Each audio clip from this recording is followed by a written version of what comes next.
Om Namah Shivaya. In this video, I will tell you which are the 5 elements of yoga. And as always, I will give you some lost explanations. Because in my village, around 12,000 years ago, we use yoga as one of the 5 main methods that help us to balance our 5 elements.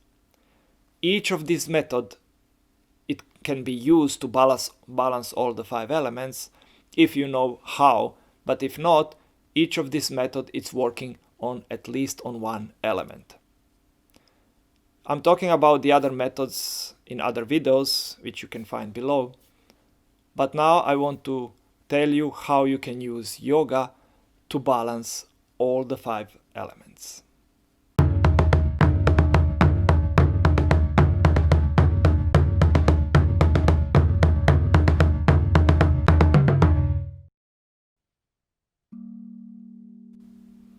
In yoga, we say that there are 5 levels or layers of our existence. And these are physical, emotional, energetic, intellectual or mental, and spiritual level. Those levels are representing the 5 elements: earth, water, fire, air, and the 5th element that we call the Great Spirit, but it is also known as the element space. Now, one yoga class should be working on all those 5 levels.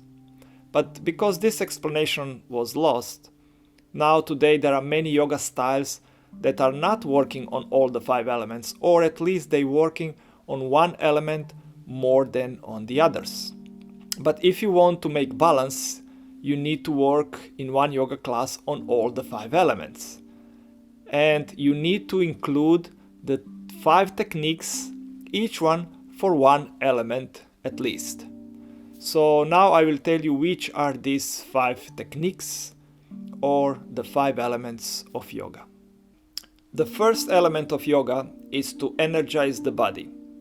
And we can do that with many things. For example, with some specific pranayama techniques, or with some kriyas techniques, or the best is with vinyasa or any kind of movements, physical movements, because physical movements are producing energy, the heat. There is the very famous one, it's called the sun salutation, and there is also a salutation for the nature. But in my village, we used to do the 5 movements, and these exercises are for stretching the body and rising up the energy. And if you are interested in that, you can follow the links below. And of course, energizing the body is working on the fire element. The second element of yoga is the relaxation. Because once we rise the energy up, we work on the fire element. Our heart starts to beat a little bit faster, and now we need to little bit cool it down, because we need to enter in the meditate state of mind to do yoga. And for that we need relaxation. And that belongs to water element. Because we don't use relaxation just to relax our physical body, but also to relax, to work on our emotional level of existence. And this is actually the most important, because when we're relaxing, we need to observe our feelings, how we feel all the time. And eventually, we need to be able to create feelings that we want, and these are of course joy, love, happiness. And these are the most important things for the water element.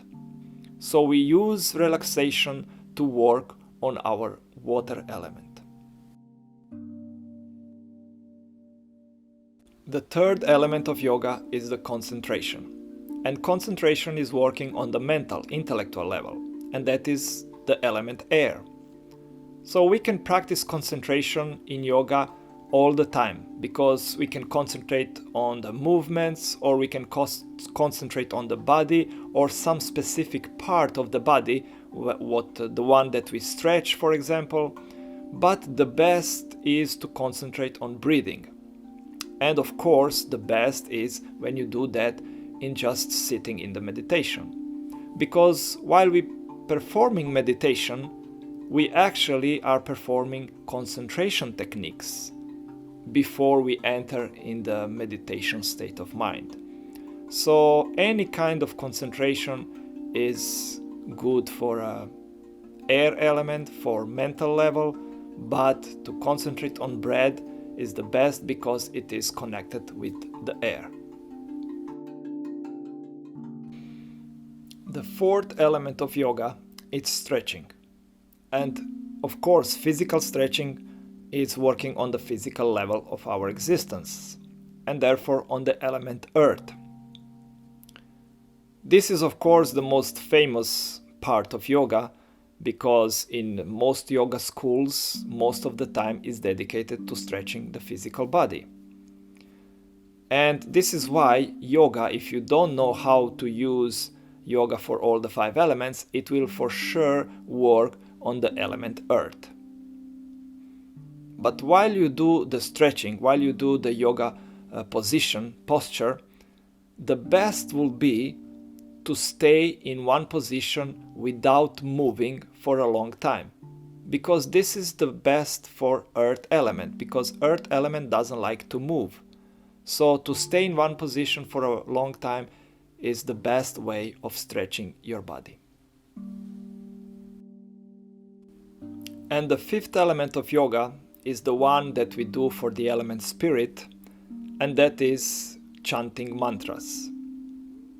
Now, any kind of sound belongs to element spirit, to the 5th element. But when we chant mantras, and mantras are dedicated to the gods or to the creation of the universe, like the mantra Om, for example, these are mantras that are connecting us with the spiritual world.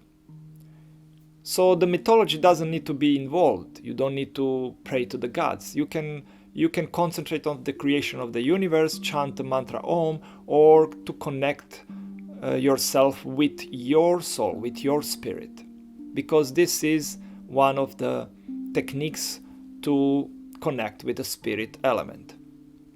Actually, in yoga, the best will be to do that, to chant mantras while performing spiritual rituals. And not any kind of rituals, but rituals that are in yoga usually known as puja, but there is a specific ritual called upachara puja, and these are actually rituals that are dedicated to the 5 elements because they use the 5 elements to connect with the spiritual world, because the first gods were the gods of the 5 elements anyway.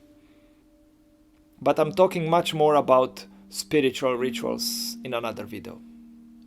And I forgot to say that there is another mantra beside Om that it's very useful for these purposes to balance the elements, is the mantra Om Namah Shivaya, because this is not the mantra of the god Shiva, but the mantra of the 5 elements. So with these 5 elements of yoga, the energizing the body, relaxation, concentration, stretching the body, and chanting mantras or performing rituals, you can actually balance your yoga class. But you need to dedicate to each of those elements, with each techniques, you need to dedicate the equal time. So if you perform, for example, one yoga class around an hour and 15 minutes, you can dedicate 15 minutes to each element. So I hope you like this explanation. I hope you will use this knowledge and share with others. And if you're interested into other methods and more about the 5 elements and the lost explanations, you can check the links below. I'm talking about the original source of the 5 elements and many other things. So hope to see you soon. Om Namah Shivaya. May the spirits of nature be with you.